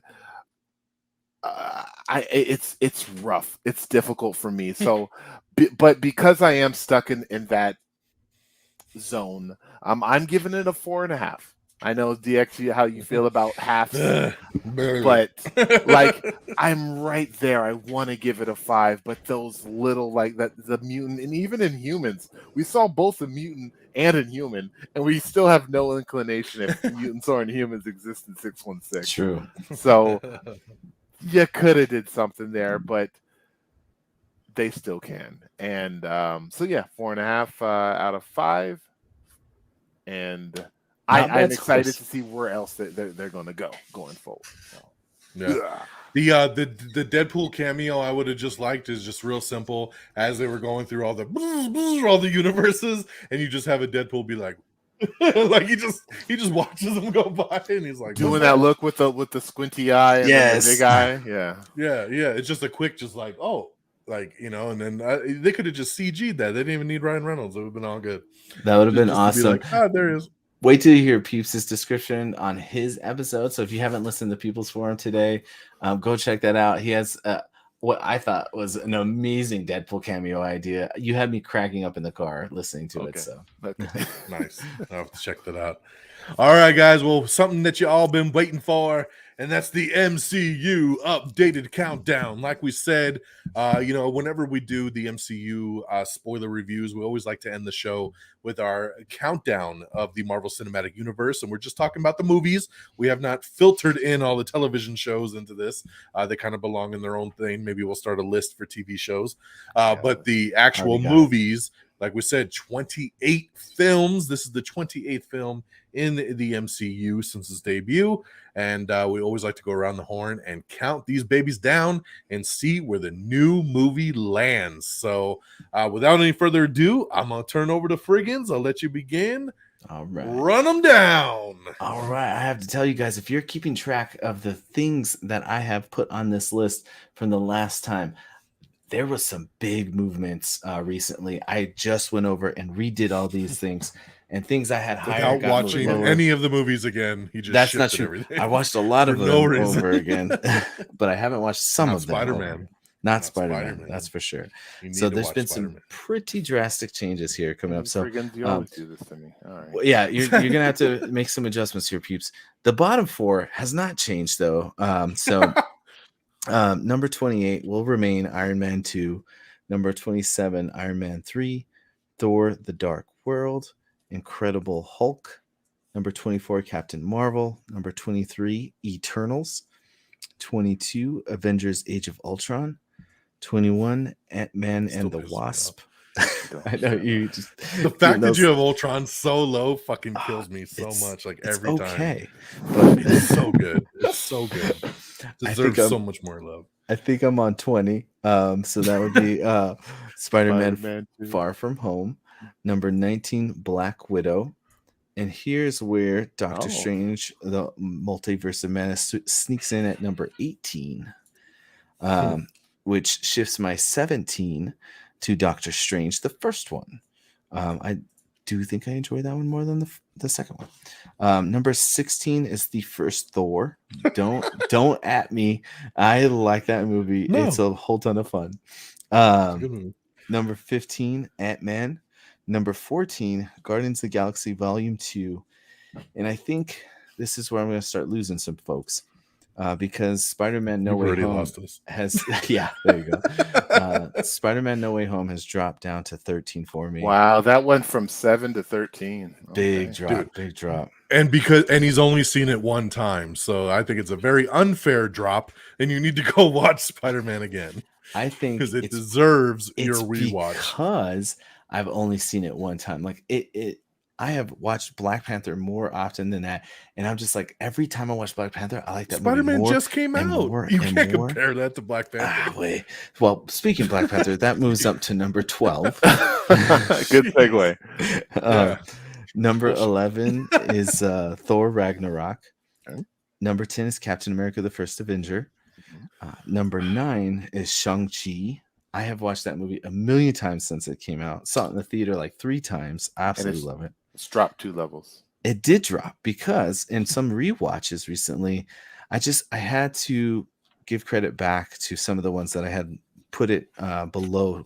So putting Avengers back up at number 8, putting Civil War back up at number 7, Iron Man number 6, and then my top 5 remains the same. Spider-Man Homecoming number 5, Avengers Infinity War number 4, Avengers Endgame number 3, Captain America Winter Soldier number 2, and Guardians of the Galaxy number 1.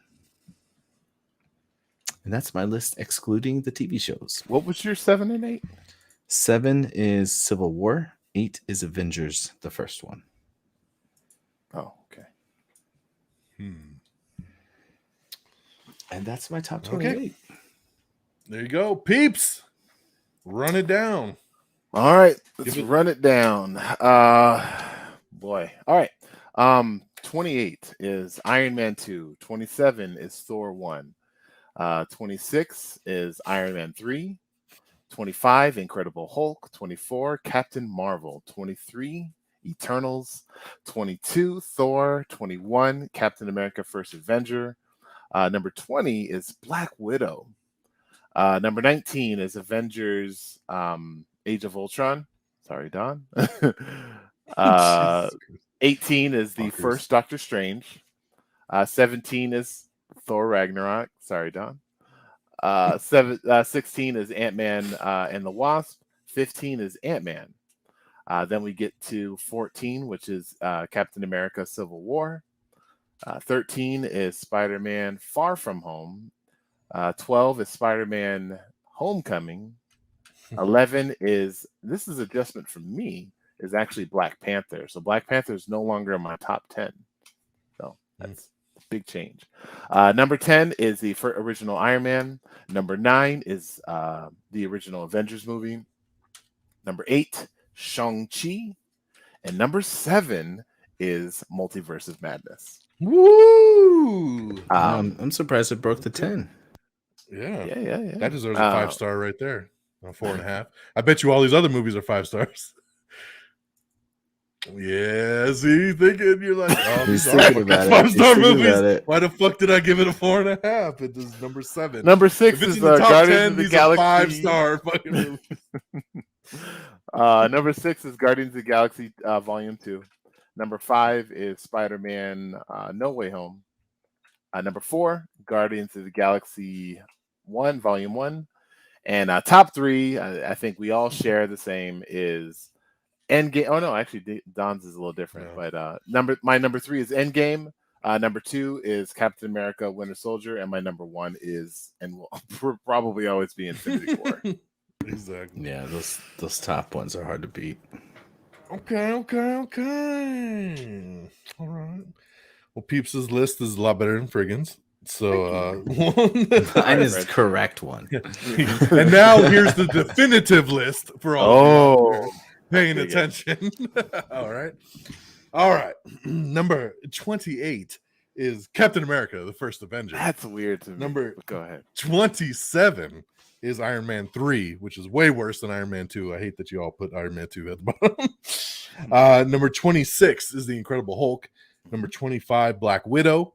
Number 24 is Eternals. Number 23 is Thor: The Dark World. 22 is Iron Man 2. 21 is the first Thor. Number 20 is Captain Marvel. Number 19 is the original Doctor Strange.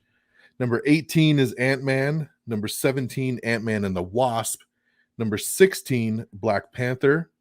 Number 15, Doctor Strange and the Multiverse of Madness. So this comes in at 15 for me. Now, this one I struggled with because I could probably move it up another 2 spots. But I was like, I don't know. I want to see it a second time and kind of see like where I feel after that second watch, if it shifts it up or if it keeps it the same, and kind of go from there. But right now I landed at 15. It is subject to change. Number 14 is Shang-Chi. So this is where I struggle too, because I'm like, I like these really kind of neck and neck. I love Shang-Chi and I love this one. And I'm just like, I don't know what I like better. And I kind of lean Shang-Chi to be higher for now. But like I said, I also saw Shang-Chi 3 or 4 times in the theater. And I've only seen Doctor Strange once so far. So we'll see where it goes. Number 13, Spider-Man: Far From Home. Number 12, the first Iron Man. Number 11, Guardians of the Galaxy Volume 2. Number 10, Spider-Man: Homecoming. Number 9, Captain America: The Winter Soldier. Number 8, Spider-Man: No Way Home. Number 7, Thor: Ragnarok. Number 6, Captain America: Civil War. Number 5, the first Guardians of the Galaxy. And then our Avengers films. So number 4, Age of Ultron. Number 3, the first Avengers. Number 2, Endgame. And number 1, once again, Infinity War, the greatest movie of all time. So that is the updated MCU countdown. Nice. It's just keep adding them. Yeah. I was hoping that we would align like we do sometimes. Just across the board, but like we don't. Frigginz and I in a couple areas, but we got a couple on the same. Yeah, it's just, and the thing is, they shift. Like sometimes the more I watch one, I might like it more, I might like it less, and then gets hard, man. Yeah, especially in that middle kind of area, because like I said, they're all movies you like. And you're just like, right? What are the little I love all these movies. How do I pick one more over the other? I mean, honestly. Yeah, and that's what we always say when we talk about ones, this countdown.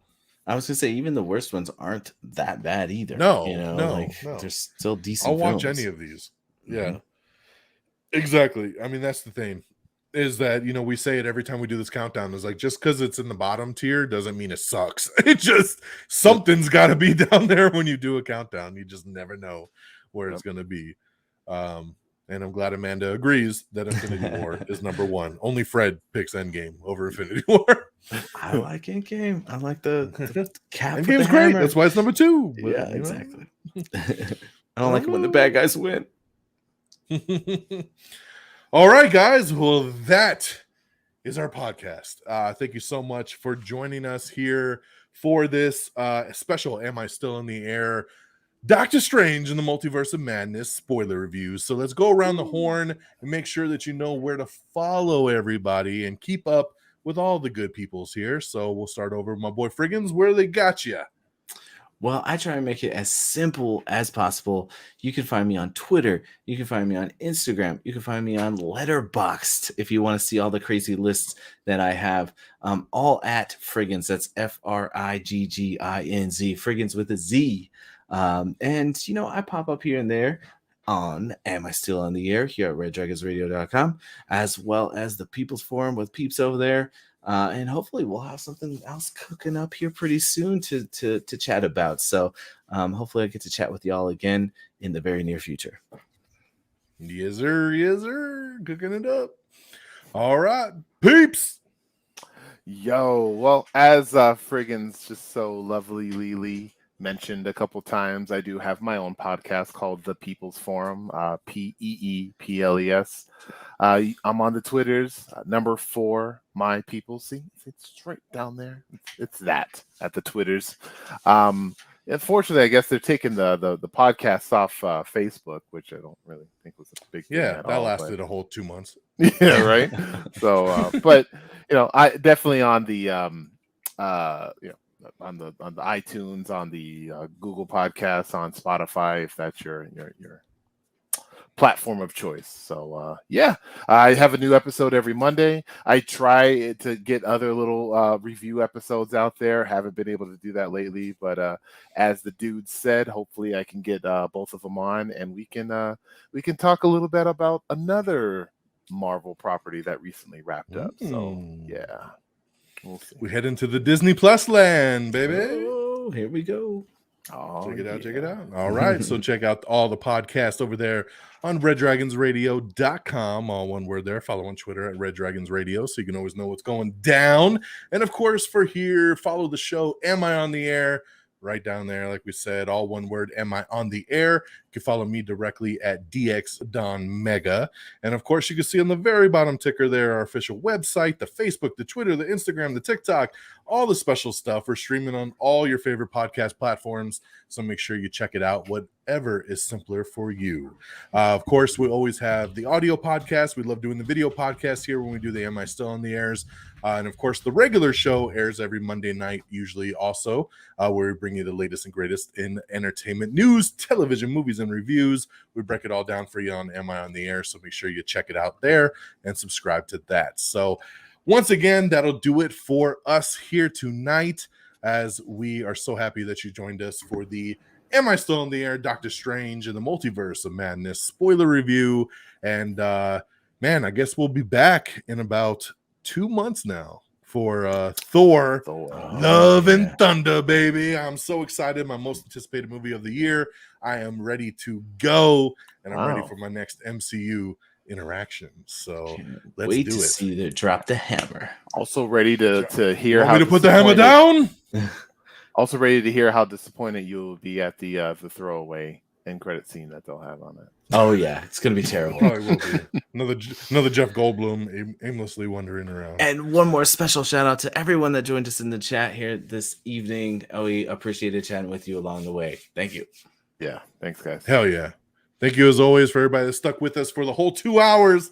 And definitely, let your friends and your family know. Anybody that watched the show and you think they'd enjoy listening, send them on our way. We'd really appreciate it. So hope you all have a great night, and we'll catch you on the flip side. Peace.